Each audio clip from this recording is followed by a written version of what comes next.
அனைத்து நேயர்களுக்கும் திண்டுக்கல் ஹரியன் சர்மாவின் பணிவான வணக்கம். குரு பிரம்மா குரு விஷ்ணு குரு தேவோ மகேஸ்வர குரு சாட்சாத் பரபிரம்மா தஸ்மை ஸ்ரீ குருவே நமக.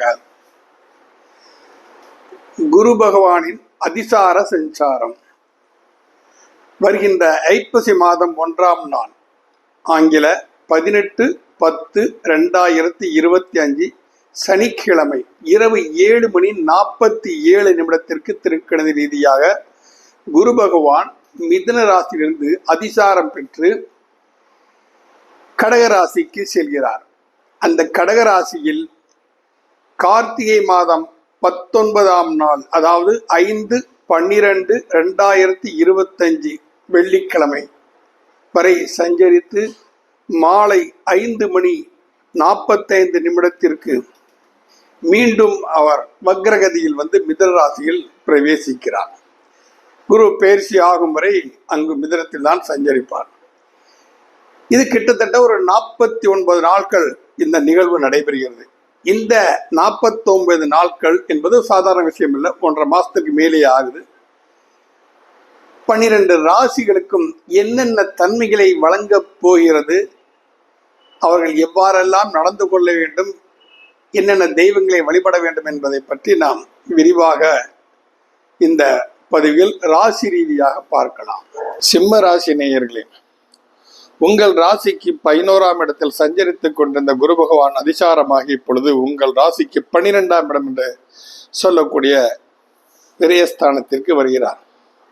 இப்போ இதில் விரயஸ்தானம்னு ஏதாவது தேவையில்லாமல் விரயமாகணும்னு பயப்பட வேண்டிய அவசியம் கிடையாது. உங்களுக்கு எந்த பணம் வந்தாலும் அதை கையில பணமா வச்சுக்காம ஏதோ ஒரு அசர்ட்டா மாத்திருங்க. நகை நட்டுக்கள் வாங்கி, ஏற்கனவே நகை வியாபாரம் ஓடிட்டு இருக்குது, தங்கம் விலை தாறுமாறமா ஏறிட்டு இருக்குது, எதிர்காலத்திற்கு பயன்படும் என்று நகைகள் வாங்கி வைப்பது, வீடு வாங்குவது, நல்ல இடத்துல நிலம் அமைஞ்சால் அந்த நிலத்தை வாங்கி போடுவது,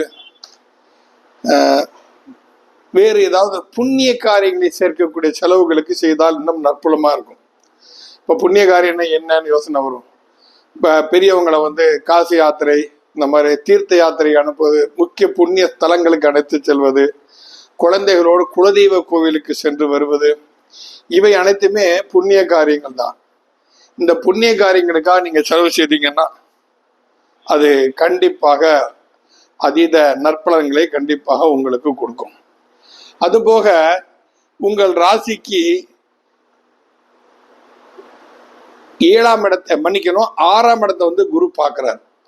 6ஆம் இடத்தை 7ஆம் பார்வையா பார்க்கிறார். 5ஆம் இடத்தை வந்து சுகஸ்தானத்தை பார்க்கிறார். அப்ப என்ன, தாயாரின் சுகம் மேன்மை அடையும்.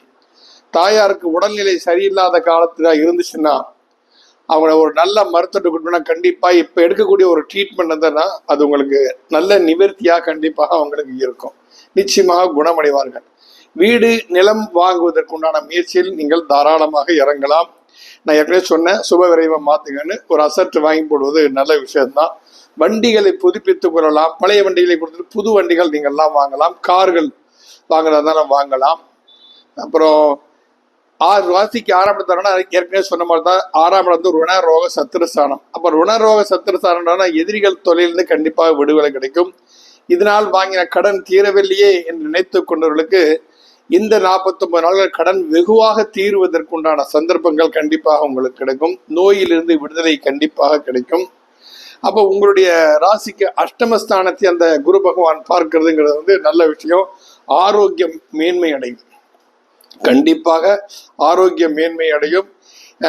இது மாதிரி நீங்க இப்போ திடீர்னு ஏதாவது ஒரு பிரச்சனை வந்து ஒரு உயிர் போற அளவுக்கு நிலைமை இருக்கிறது அப்படின்னு ஒரு பயம் இருந்தப்பறம் கண்டிப்பா அந்த பயத்தின் நிவர்த்தி கண்டிப்பாக உங்களுக்கு கிடைக்கும். அந்த பயமே நீ உங்களுக்கு தேவையில்லை. அதனால 12ஆம் இடம் என்பது விரயம் ஆகும், கண்டிப்பாக விரயம் இதாகும். ஆனா அந்த விரயத்தை நாமளே முதலே சுப விரயமா மாத்திட்டோம் அப்படி சொன்னா அசுப விரயத்தை வந்து நாம வந்து தப்பிச்சுக்கலாம். சில சமயத்தை அப்படிதான் ரூபா சேர்த்து சில பேர் சேர்த்து வைப்பாங்க. அதுக்கு கடைசியில் டாக்டரை கொண்டு கொடுக்க வேண்டியது வரும். என்ன பிரயோஜனம்? ஆனால் கையில் ரூபா இருக்கக்கூடாது. அப்போ ஒரு அசர்ட்டை வாங்கி போட்டுடணும். ஒரு வீடை வாங்கி போடுவது, ஒரு நகையீட்டுகளை வாங்கி போடுவது, குழந்தைகளுக்கு ஏதாவது செல்வது, மேற்கல்விகளுக்காக நம்ம ஏதாவது செய்யக்கூடிய விஷயங்கள், இவை அனைத்துமே அற்புதமான ஒரு நற்பலன்களே கிடைக்கும். ஆனால் சிம்மராசி நேயர்கள் வந்து இவ என்ன செய்யணும் அப்படின்னு சொன்னா, தட்சிணாமூர்த்தி வழிபாடுங்கிறது ஏற்கனவே உங்களுக்கு அற்புதமான விஷயம். நேரும் சிம்மராசிக்கு அவர் 5ஆம் அதிபதி குரு பகவான் தான். 5ஆம் அதிபதி குரு பகவான் என்னன்னா, குழந்தைகள் விஷயங்கள்ல வந்து கொஞ்சம் அது இப்போ என்ன செய்யறோம் அப்படின்னா, குழந்தைகளுக்காக ஒரு கல்விக்கு கொஞ்சம் மந்தமா இருக்காங்க வைக்கிறாங்க அப்படின்னு சொன்னா, குழந்தை வேலைப்பற வழிபடுவது நல்லது. இங்க நம்ம ஒட்டஞ்சத்திலிருந்து இருந்தால் திண்டுக்கல்ல இருந்து பழனி போற பாதையில வரும் குழந்தை வேலைப்பற ஆலயம் சொல்லிட்டு அங்கு சென்று நீங்கள் வழிபாடு செய்வது மிகவும் அற்புத நற்பலன்களும், திருச்செந்தூர் செல்வது அதீத நற்பலன்களை கண்டிப்பாக உங்களுக்கு கொடுக்கும். குழந்தைகளுக்கு இனிப்புகள் வாங்கி கொடுங்கள், அவையும் அற்புத நற்பலன்களை கண்டிப்பாக கொடுக்கும். நன்றி, வணக்கம்.